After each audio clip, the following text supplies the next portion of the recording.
Bonjour à tous et bienvenue sur boursicoté.com pour cette nouvelle analyse technique des principaux indices mondiaux, avec un indice CAC 40 GR qui, effectivement, comme son homologue un cash, casse ici cette résistance oblique, donc définie par ces 3 points hauts significatifs, avec le point haut ici du 27 septembre. On sort de cette dynamique baissière d'un point de vue un peu plus moyen terme. J'avais tracé ce support oblique ici, qui venait des points bas ici que nous avions connus durant le printemps de l'année 2020, donc suite à la crise du Covid, avec donc des points bas significatifs. Et je vous avais indiqué il y a quelques temps que cette zone ici devait être considérée comme dans l'épaisseur du trait au vu de la volatilité que nous avons eue depuis. Il s'agit d'une zone de support long terme.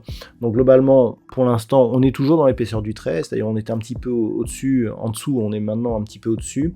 D'un point de vue court terme, c'est vraiment sur cette zone des 23 130 points que l'on s'arrête sur le GR. Tout ce que l'on peut dire aussi, c'est que on vient bien en contact ici, on vient bien attaquer la bolle supérieure. Donc clairement, on est en train ici de réimpulser un nouveau mouvement haussier. Par contre, ce que l'on retient bien, c'est que à mode de calcul équivalent, on est largement en retard par rapport à d'autres indices mondiaux, notamment le DAX qui vient juste après.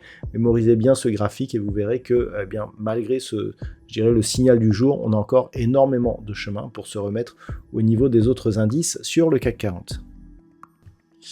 Et donc voilà le DAX, en comparaison, on voit bien ici que par rapport à l'oblique haussière, déjà on n'a pas ces 3 points alignés, et par rapport à la dynamique, on est très très haut, c'est-à-dire qu'on avait ici cette zone des 19 000 points, et puis on a marqué des points hauts, on est sur un nouveau record historique encore une fois sur le DAX aujourd'hui, 20 425 points.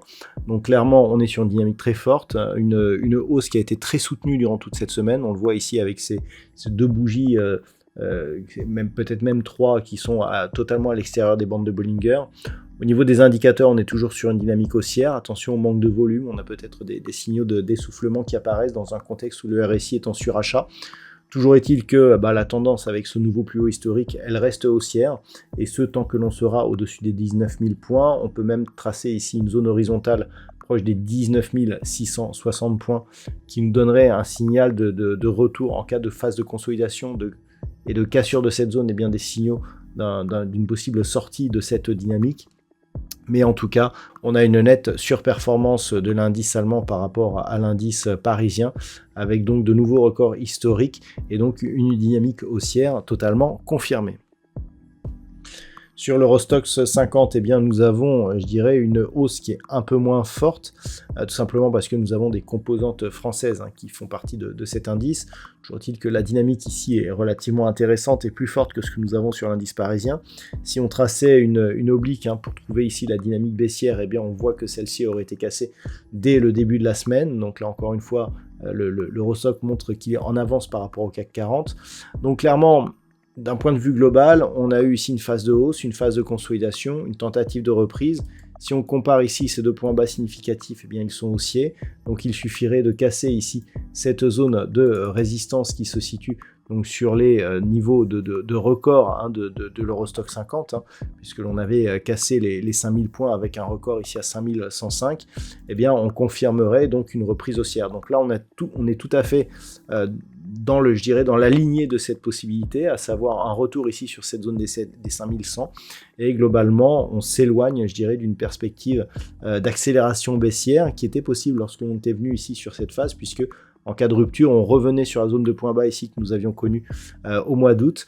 Donc clairement, on est en train encore de sortir. Là, d'un point de vue court terme, c'est confirmé, on est à la hausse.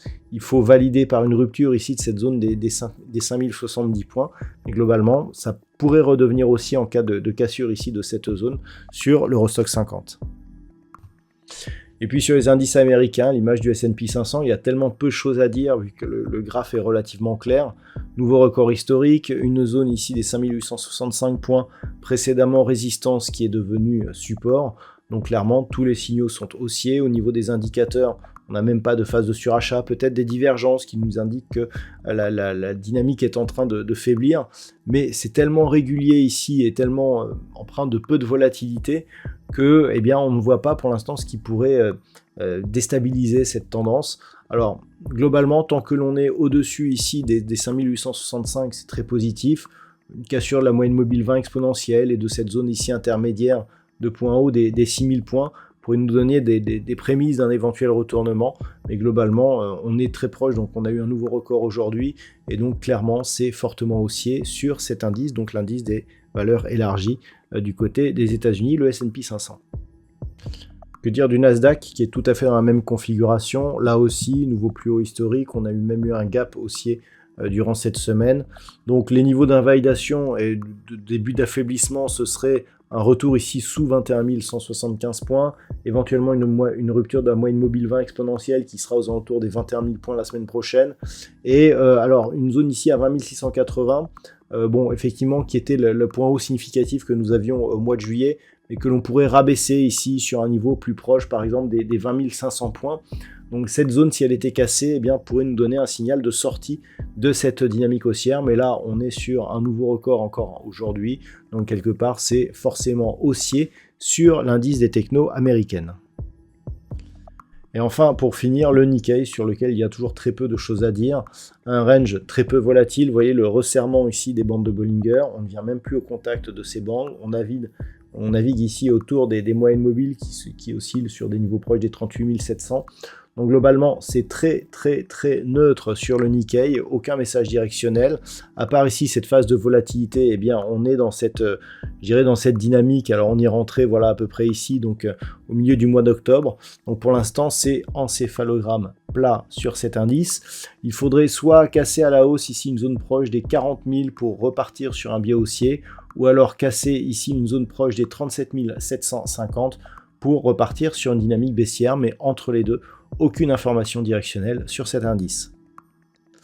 Voilà donc ce que l'on peut dire sur cette analyse technique de ces principaux indices mondiaux. Je vous souhaite de passer un très bon week-end.